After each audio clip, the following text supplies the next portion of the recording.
One of Australia's most feared bikie bosses has quietly stepped away from power, and in the violent, paranoid world of outlaw motorcycle clubs, that kind of silence is often more dangerous than a public war. There were no press conferences, no public farewells, no speeches to mark the moment. Instead, it happened behind closed doors, in a room filled with men who have built their lives on loyalty, fear, and bloodshed. A single vote, a single decision, and suddenly the Mongols Outlaw Motorcycle Club was under new leadership, while its longtime ruler, Nick the Knife Forbes, faced a far more personal battle that no amount of muscle or intimidation could control. For years, Forbes had been one of the most powerful and intimidating figures in Australia's bikie underworld. His name alone carried weight, a reminder of an era when rival clubs settled their scores with fists, blades, and bullets inside crowded nightclubs. He was not just a leader, he was a symbol of a time when bikie violence was raw, public, and unapologetic. To many in law enforcement and rival gangs, Nick Forbes represented everything dangerous about the outlaw motorcycle culture. To his own men, he was a ruthless but effective boss who kept the Mongols strong and feared. But even the most feared men are still human. Behind the tough guy reputation and the prison sentences, Forbes was fighting a serious illness, one that was reportedly linked to prostate cancer. It was not an injury he could punch his way out of, and it was not something that could be intimidated into submission. As his health declined, the demands of running a national outlaw motorcycle club became too heavy. The pressure of managing chapters across Australia, dealing with police scrutiny, rival gangs, and internal power struggles was no longer something he could handle while also fighting for his life. So, a decision had to be made. Senior members of the Mongols gathered for a formal meeting, a rare moment of structure inside an organization that often operates in chaos. The question was simple, but loaded with danger.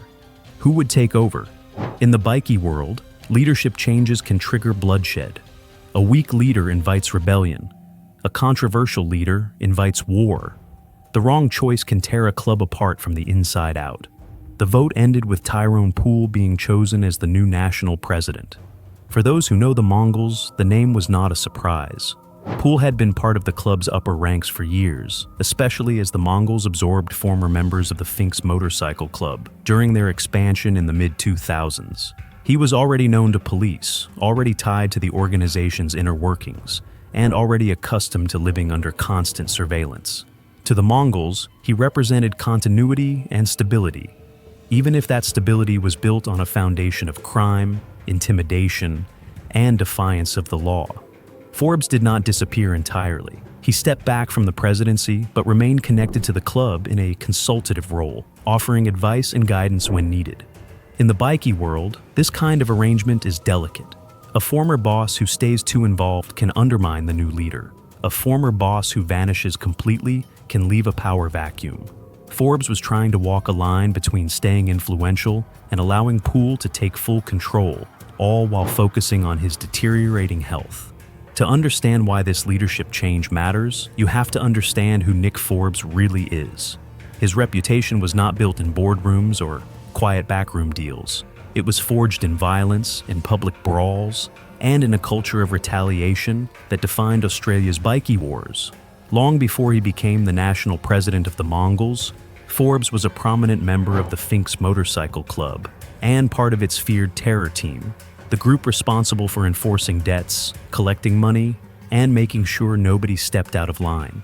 Their work involved drug debts, loan shark payments, extortion, and intimidation, often backed up by brute force and weapons. Forbes was not just another enforcer. He was known for taking the lead, for being at the front of any confrontation. That reputation exploded into the public eye in 2006 during what became known as the Ballroom Blitz. It happened during a kickboxing tournament at the Royal Pines Resort on the Gold Coast, a place that was supposed to be about sport and entertainment, not gang warfare. But that night, the tension between rival bikie clubs boiled over in spectacular fashion. The spark was a single punch. Forbes struck Christopher Hudson, a former Mongols member who had defected to the Hells Angels. In the bikie world, defecting to a rival club is one of the ultimate betrayals. That punch set off an immediate and brutal chain reaction. Within moments, the grand ballroom was transformed into a battlefield. Fists, knives, chairs, and even firearms came out as dozens of bikie clashed in front of terrified spectators. People who had come to watch a kickboxing match suddenly found themselves running for their lives as violence erupted all around them. The damage was massive. More than $40,000 worth of destruction was left behind, and countless people were injured. The incident became one of the most infamous moments in Australia's bikie history. For Forbes, it cemented his reputation as a fearless and dangerous figure. He was later sentenced to 27 months in prison for his role, but jail time only added to his legend rather than diminishing it. The violence did not stop there. In 2011, Forbes was extradited to South Australia to face charges over another brutal brawl, this time inside an Adelaide nightclub on Hindley Street. Once again, it involved Finks and Hells Angels members, and once again, Forbes was at the center of it. CCTV footage showed him relentlessly attacking rivals, dragging people to the ground, and smashing a bar stool into a Hells Angels member. Around 20 Finks members were involved, and the footage spread across the media, reinforcing the image of a man who thrived in chaos and conflict. He was convicted and sentenced to 2.5 years in prison. A magistrate described his actions as part of a culture of violence rather than any kind of bravery. But in the bikie world, that culture is often exactly what earns respect. These incidents, combined with other violent clashes like the Broadbeach Mall brawl in 2013, pushed the Queensland government to introduce harsh anti-bikie laws. Those laws were designed to cripple outlaw motorcycle clubs by restricting their movements, banning their gatherings, and targeting their leadership. It was in this environment that Forbes and several others made a strategic move. They patched over to the Mongols in 2013, abandoning the Finks and strengthening the Mongols' presence in Australia. Forbes publicly dismissed the new laws, declaring that the Mongols would not be intimidated and that they were there to stay. It was a bold statement in a time when police pressure was intense, and it showed just how confident and defiant he was. His violent past continued to cast a shadow over the years that followed. One of his co-accused from the Ballroom Blitz, Shane Bowen, was executed at his Pimpama home in 2020 in what police described as a cold-blooded execution-style killing. 8 Mongols members, including Forbes' own son, Hayan, were charged in connection with the murder. Forbes himself was not charged, and there was no suggestion he was involved, but the case was another reminder of how deeply his life was intertwined with violence and crime. Now, in his mid-50s, Forbes remains a legendary and infamous figure in the bikie underworld, even as illness forces him to step back. His departure from the presidency is not just a personal moment, it is a turning point for the Mongols. With Tyrone P now in charge, the question is not just who leads, but what kind of future this club is heading toward. The answer to that question will shape the next chapter of Australia's bikie wars, and the consequences could be deadly. When Tyrone P stepped into the role of national president, he did not inherit a quiet organization. He inherited a club with a violent legacy, a long list of enemies, and law enforcement agencies that had been watching every move for years. In the world of outlaw motorcycle clubs, leadership is not about wearing a patch or sitting at the head of a table.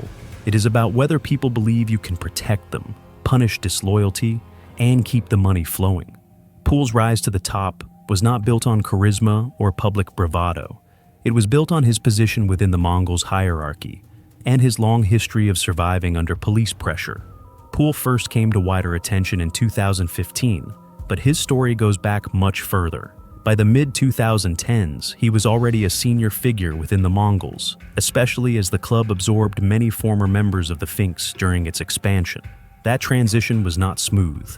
Bringing together 2 clubs with their own rivalries, histories, and grudges is always risky. It creates tension, and tension inside a bikie club can be deadly. P was part of the group tasked with keeping that uneasy alliance together, a role that required both diplomacy and intimidation. Long before he was leading the Mongols, P had his own run-ins with the law. One of the most bizarre and revealing chapters of his life involved a fraudster named Marius Orion. P had been convinced to sign over a Gold Coast home worth around $1.3 million, along with several cars, believing he was making a legitimate deal. Instead, he was being conned.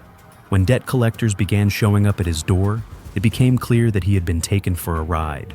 In the bikie world, being fooled is not just embarrassing, it is dangerous. It makes you look weak, and weakness invites exploitation. Poole reacted in the way many men from that world do. He went looking for revenge. In December 2012, he targeted Arian's mansion on Hope Island. The attack was not subtle. Windows were smashed, threats were spray-painted on the walls, and he even tried to set the house on fire using a Molotov cocktail, although it failed to ignite. It was a message, not just to Arian, but to anyone who might think about crossing him. Poole later pleaded guilty to multiple charges, including willful damage, drug possession, and breaching bail. In court, it was revealed that Arian had taken on a fatherly role toward Poole before betraying him, adding a layer of emotional complexity to what might otherwise look like simple criminal retaliation. Arian himself was already in prison for dozens of fraud charges. Poole had spent 217 days in custody, and instead of more jail time, he was ordered to pay fines and compensation. It was another example of how close he constantly lived to the edge of serious consequences. His legal troubles did not end there.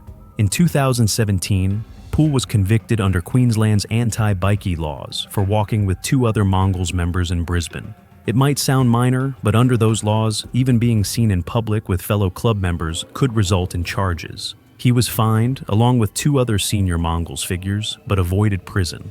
In 2020, he was arrested again for breaching bail conditions and spent time in custody after pleading guilty. A year later, he faced charges for habitual consorting with recognized offenders, accused of maintaining contact with alleged Mongols members through messages, meetings at a Mongols-owned gym, and even social events like pub visits and a barbershop opening. Although Poole has not been publicly linked to violent crimes in the way Nick Forbes has, his record shows a man deeply embedded in a criminal network that has been under constant police scrutiny. His status within the Mongols places him close to the club's core activities, including periods marked by drug trafficking investigations and turf disputes. To law enforcement, he is not just a bikie. He is a figure who sits inside a structure that has long been associated with organized crime. This is the man who now leads the Mongols. His leadership comes at a time when the club is under more pressure than ever. Anti-bikie laws, surveillance, and high-profile prosecutions have made it harder for outlaw motorcycle clubs to operate openly. At the same time, the criminal underworld has not become any less competitive. Rival clubs are always watching for signs of weakness, and a change in leadership is one of the biggest signs they can get. Nick Forbes stepping back because of illness changes the balance of power. Even though he remains available as an advisor, his physical absence from day-to-day operations matters. In a world where respect is tied to presence, to being seen, to being feared in person, not just in reputation, illness can be a serious liability. Poole now has to prove that he can command the same loyalty and fear without Forbes standing over his shoulder. Inside the Mongols, this transition is being watched carefully. Some members will see it as a natural passing of the torch, a necessary step to keep the club running smoothly. Others may see it as an opportunity. In outlaw motorcycle clubs, ambition is always lurking. A leader who looks weak or indecisive can quickly become a target. Poole's past, his run-ins with the law, and his lack of a violent legend like Forbes's could make some question whether he is the right man for the job. Outside the club, the reaction is just as intense. Police forces, particularly in Queensland, are likely to treat this leadership change as a critical moment. They will be watching to see if the Mongols' activities shift, if there are new patterns in their behavior, or if internal struggles spill into public violence. For rival clubs, it is a chance to test the new boss. In the bikie world, power is not given. It is challenged over and over until someone proves they deserve it. As Nick Forbes fights his health battle away from the spotlight, the Mongols are entering a new and uncertain era. The old warlord has stepped aside, and the man who replaces him must now hold together a club built on fear, loyalty, and a long history of bloodshed. Whether Tyrone P can truly fill those boots remains an open question, one that could be answered not in words, but in violence. The change in leadership inside the Mongols is not just an internal matter. It ripples outward into the wider criminal underworld, into police task forces, and into the uneasy peace that exists between rival bikie clubs. When a man like Nick Forbes steps back, even because of illness, it sends a message that the era he dominated is coming to an end. For some, that is an opportunity. For others, it is a warning that the rules may soon change. For decades, Australia's outlaw motorcycle clubs have operated in a delicate balance of power. Clubs like the Mongols, the Hells Angels, and the Finks have fought for territory, drug routes, and influence. These battles have not always been fought quietly. They have erupted in shopping centers, nightclubs, and suburban streets, dragging innocent people into their chaos. That history is why governments introduced harsh anti-bikie laws, especially in Queensland, designed to break these groups apart by targeting their leaders and their ability to gather. Nick Forbes was one of the men those laws were meant to stop. His career had been shaped by open conflict, by a time when bikie were not afraid to settle disputes in public. The ballroom blitz and the Adelaide nightclub brawl were not secret crimes.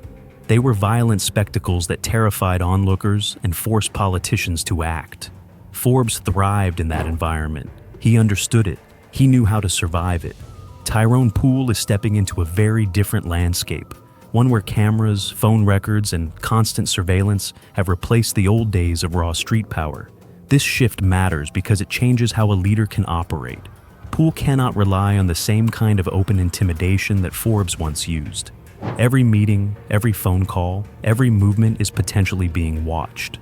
Under these conditions, a leader has to be more careful, more strategic, and more willing to operate in the shadows. That may keep the Mongols quieter, but it does not necessarily make them less dangerous. Law enforcement will be watching closely to see if P's leadership brings any change in the club's behavior. There is always a hope, however slim, that a new leader might steer a group away from its most violent tendencies. But history suggests that outlaw motorcycle clubs rarely soften. They adapt. They find new ways to operate, new ways to make money, and new ways to avoid the law. Rival clubs will also be testing P. In the bikie world, respect is not automatic. It is earned through reputation and action. Forbes had a long list of violent confrontations behind him, a reputation that made others think twice before challenging the Mongols. P does not have the same public record of brutality. That does not mean he is weak, but it does mean that others may be tempted to see how far they can push him. This is where the underworld becomes dangerous. A single provocation, a single insult, or a single disputed deal can escalate into something much larger. A new leader trying to prove himself may feel pressure to respond more aggressively, to show that he is not to be taken lightly. In a culture built on dominance and fear, that kind of pressure can lead to reckless decisions. Meanwhile, Nick Forbes remains in the background, his health battle keeping him away from the front lines. Even so, his shadow still looms large. Men who spent years following his orders do not forget the loyalty overnight. Some may still look to him for guidance, creating the risk of divided loyalties within the club. If P and Forbes ever disagree on a major decision, it could expose cracks in the Mongols' leadership, cracks that enemies would be eager to exploit. The wider criminal underworld is already taking note. Drug traffickers, loan sharks, and other organized crime figures who do business with bikie clubs need to know who is really in charge. Uncertainty is bad for business. They will be watching to see if P can maintain the same level of control, or if deals begin to unravel as different factions jockey for influence. For the public, all of this plays out mostly behind the scenes, but its consequences are very real.